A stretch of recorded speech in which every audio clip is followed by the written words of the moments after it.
Ninth class आपके democratic politics के अंदर फर्स्ट चैप्टर जो है आउट ऑफ सिलेबस है, तो सीधे हम आ जाते हैं चैप्टर 2 पर। और चैप्टर 2 जो है वो आपका है what is democracy, why democracy.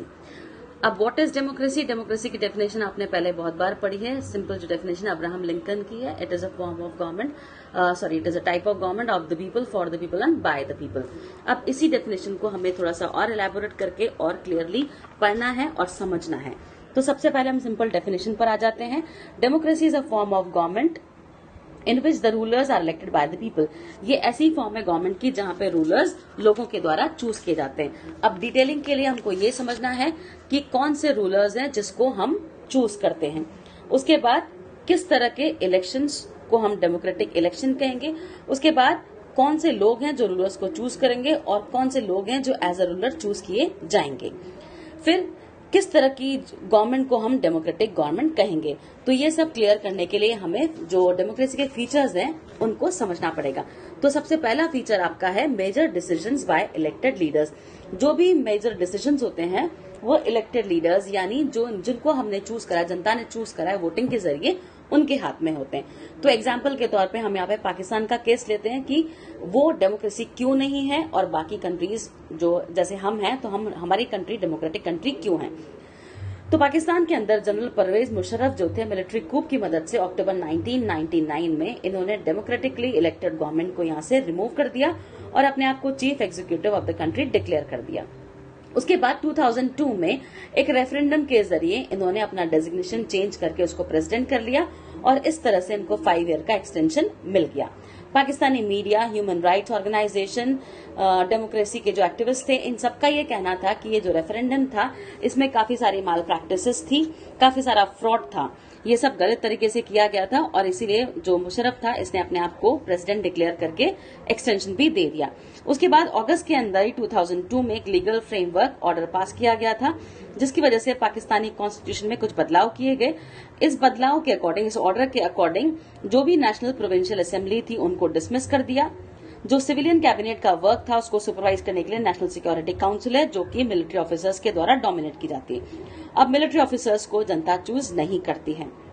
इस लॉ के पास होने के बाद इलेक्शंस तो हुए नेशनल स्टेट असेंबली के लिए, पाकिस्तान से लोग चुनाव में भी खड़े हुए, रिप्रेजेंटेटिव्स चूज भी किए गए, लेकिन उनके पास पावर काफी कम थी।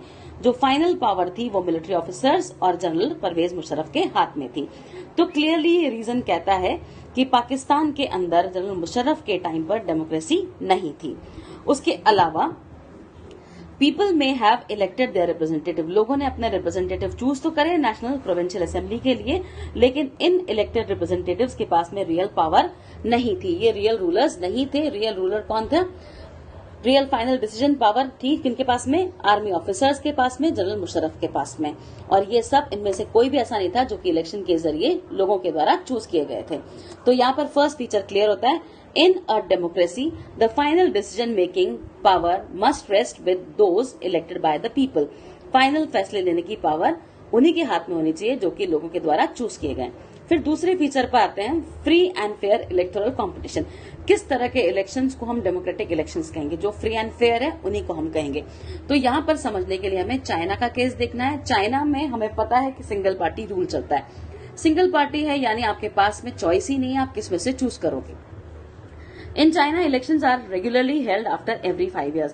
हर 5 साल बाद चाइनीज पार्लियामेंट के लिए, कंट्री के पार्लियामेंट के लिए इलेक्शन होते हैं। नेशनल पीपल्स कांग्रेस इसकी पार्लियामेंट है। इसके अंदर इसमें से एक प्रेसिडेंट चूज किया जाता है। नियरली 3000 मेंबर्स हैं, ऑल ओवर चाइना से इलेक्ट होते हैं। कुछ मेंबर्स जो हैं आर्मी के भी हैं, लेकिन इलेक्शन लड़ने से पहले हर कैंडिडेट को यहाँ की जो कम्युनिस्ट पार्टी है, चाइनीज कम्युनिस्ट पार्टी, उससे अप्रूवल लेना जरूरी है। उसके अलावा इसकी जो 8 स्मॉलर पार्टीज हैं, एलाइड पार्टीज हैं, या तो आप उनके मेंबर हो, यानी आप कोई भी इलेक्शन जीतेगी चाइनीज कम्युनिस्ट पार्टी ही। कोई भी पर्सन जीते, हमेशा गवर्नमेंट इसी पार्टी की बनेगी। The government is always form by constitutional party. अब दूसरा एग्जाम्पल हम देखते हैं मैक्सिको का कि 1930 में मैक्सिको जीता, इंडिपेंडेंट हुआ। उसके बाद हर 6 साल में यहाँ से इलेक्शंस होते हैं प्रेसिडेंट के लिए, लेकिन the country has never been under a military और डिक्टेटर्स रूल। कभी मिलिट्री डिक्टेटर रूल में नहीं रही। Until 2000 every election was won by party called PRI। 2000 तक हम देखते हैं कि एक ही पार्टी थी PRI, वही हमेशा इलेक्शन जीतती चली गई। अब इसकी फुल फॉर्म है institutional revolutionary party. PRI abbreviation में तो हम हमेशा PRI इस तरह से पढ़ते हैं, लेकिन यहाँ पर ये उल्टा है। I don't know why, maybe they are using dirty tricks और उल्टे काम कर रहे हैं शायद इसीलिए। चलिए जोक सपाट आगे बढ़ते हैं। Opposition parties did contest election. Opposition parties को मौका तो मिलता है इलेक्शन लड़ने का, लेकिन कभी भी वो जीत नहीं पाई। PRI क्योंकि डर्टी ट्रिक्स का इस्तेमाल करती थी इलेक्शंस जीतने के लिए, इसीलिए कभी दूसरी पार्टीज नहीं जीत पाई। All those who were employed in government offices. अब जितने भी गवर्नमेंट वर्कर्स थे उन सबको पार्टी मीटिंग अटेंड करनी होती थी। गवर्नमेंट टीचर्स को फोर्स किया जाता था कि पेरेंट्स को मोटिवेट करे PRI को वोट करने के लिए। मीडिया जितनी भी ऑपोजिशन पार्टीज की जो एक्टिविटीज होती थी उनको इग्नोर करता था, उसके अलावा उनको क्रिटिसाइज भी करता था, और कभी कभी लास्ट मोमेंट पे जो पोलिंग बूथ होता है उसको शिफ्ट भी कर दिया जाता था। यानी आपको पता है कि आपको वोट डालने जाना है, 1 किलोमीटर दूर कोई स्कूल है जो सेंटर बनाया गया है, आप वोट डालने गए और आपको पता लगा कि वो सेंटर वहां से शिफ्ट कर दिया गया, जबकि प्रॉपर डेमोक्रेसी में ऐसा कभी भी नहीं होता है। So should we consider the election described above as example of people electing their ruler? तो यहाँ पर हम देख रहे हैं इलेक्शंस तो हो रहे हैं, लेकिन क्या ये प्रॉपर डेमोक्रेटिक इलेक्शन है? क्या आप डेमोक्रेटिक तरीके से अपने रूलर को चूज कर रहे हो? No, you can't. चाइना के अंदर इलेक्शंस में आपको प्रॉपर चॉइस नहीं मिल रही है, क्योंकि एक ही पॉलिटिकल पार्टी है, उसी के मेंबर्स आपके सामने रहेंगे।